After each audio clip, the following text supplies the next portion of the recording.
بسم اللہ الرحمن الرحیم۔ حضرت عرفجہ بن شریر رضی اللہ عنہ سے روایت ہے کہ نبی اکرم صلی اللہ علیہ وسلم نے فرمایا، میرے بعد بہت سی خرابیاں اور شر و فساد ہوگا۔ پھر آپ نے اپنے ہاتھ اٹھائے، جس شخص کو تم دیکھو کہ وہ امت محمد صلی اللہ علیہ وسلم میں تفریق پیدا کرنا چاہتا ہے جبکہ امت متفق اور متحد ہے، تو اسے قتل کر دو، چاہے وہ کوئی بھی ہو۔ سنن نسائی حدیث نمبر 4026۔ حضرت عرفجہ رضی اللہ عنہ بیان کرتے ہیں کہ میں نے رسول اللہ صلی اللہ علیہ وسلم کو فرماتے سنا، میرے بعد بہت سی خرابیاں اور فساد ہوں گے۔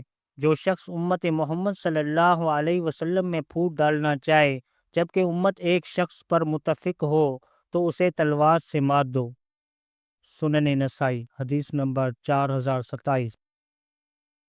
حضرت عثمان رضی اللہ عنہ بیان کرتے ہیں کہ میں نے رسول اللہ صلی اللہ علیہ وسلم کو فرماتے سنا، کسی مسلمان شخص کا خون بہانا جائز نہیں مگر 3 جرائم میں سے کسی ایک کی بنا پر۔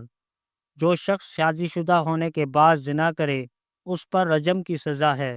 جو شخص کسی کو جان بوجھ کر ناحق قتل کرے تو اسے قصاصاً قتل کر دیا جائے گا، اور جو شخص اسلام لانے کے بعد مرتد ہو جائے تو اسے بھی قتل کر دیا جائے گا۔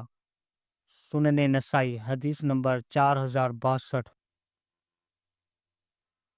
پیارے دوستو، آپ کو اگر یہ ویڈیو اچھی لگی تو ہمارے چینل کو لائک، سبسکرائب اور شیئر ضرور کریں۔ جزاک اللہ خیرہ۔